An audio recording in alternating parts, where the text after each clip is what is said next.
Yo, let's not waste time. Yuno is here, and she just might be one of the most flexible and overloaded supports ever added. Healing, buffs, damage, shields, energy generation, rotation smoothness, she ticks every single box. If you thought she was going to be just another niche buffer, think again. She's not just viable, she's game and meta defining.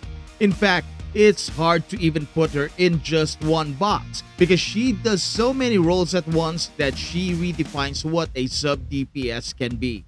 She's the type of unit who warps team building the second she drops because you suddenly realize half of your roster feels better when she's around. That's the level of influence she has, and it's why players are already calling her the most important release since launch. Yo, welcome back to the channel. Kamusta po sa inyong lahat? Yuno is finally out, and that means Galbrena is just around the corner. Time to save up asteroids with loot bars up to 21% discount on top-ups, which is cheaper than doing it in-game. Using my link in the description for an extra 10% discount. Loot bars do-it-yourself mobile top-ups lets you get the discounts without giving out your password.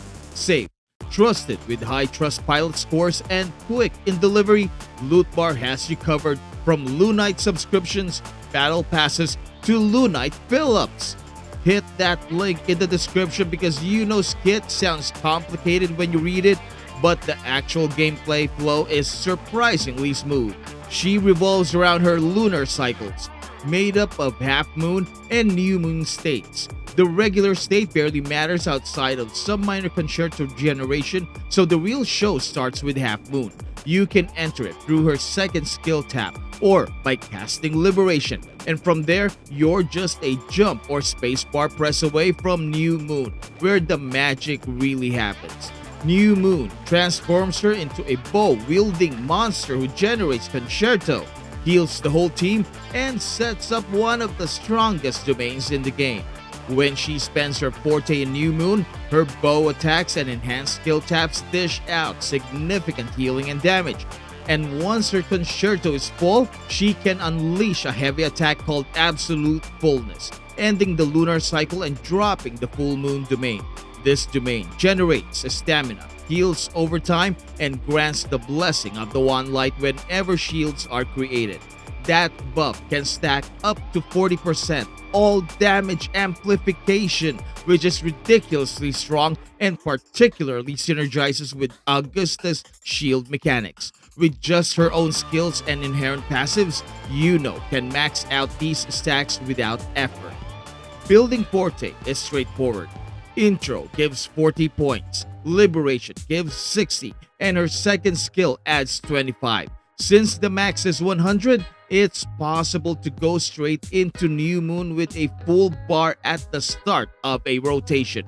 From there, you use bow combos and skill taps to burn Forte, heal, and pump damage. Her Liberation itself carries huge multipliers, both refreshing Half Moon and giving her strong openings. So, to put it more clearly, when you bring Yuno onto the field, the flow is straightforward but powerful. Start by activating her skill to shift into Half Moon, then quickly cast Liberation to build her forte and momentum.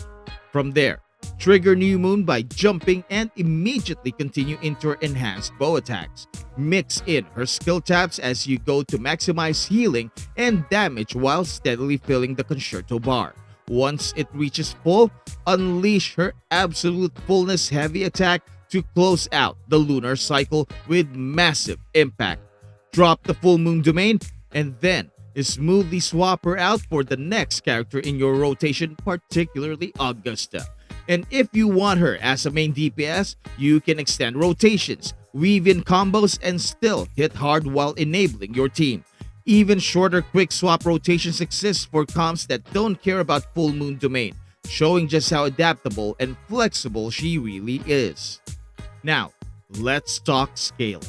A lot of her damage is counted as Liberation damage, which makes her weapon choices very clear.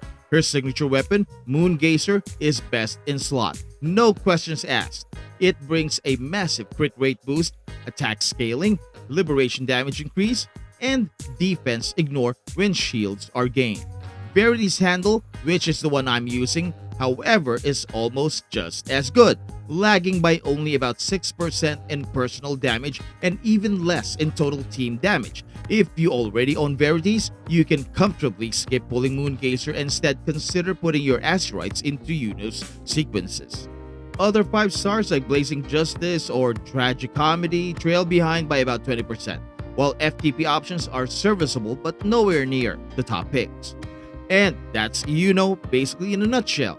She's not just another support, she's a healing, buffing, damage dealing powerhouse whose presence changes how you approach team building. With Augusta, she's practically tailor-made because her shield-based Blessings of the Wand light stacks directly supercharge Augusta's kit and let her pump out damage at levels that make her feel almost unfair. For Gion, Yuno's buffs and regeneration allow him to extend his rotations comfortably, letting his sustained DPS shine without being punished by downtime.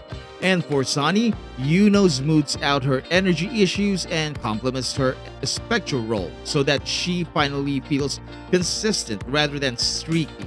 But who the heck cares about Zani anyway? Because at the same time, Yuno herself is no slouch as a damage dealer. Her liberation multipliers and bow combos mean she can flex into a carry role if your team needs it. She's a luxury unit that feels almost mandatory.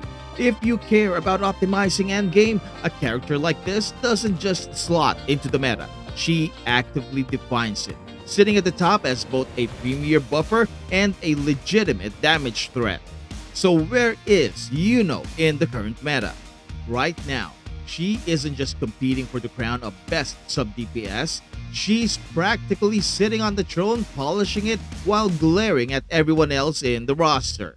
Her value as a buffer is outrageous. Augusta, in particular, becomes a walking nuclear reactor when paired with her.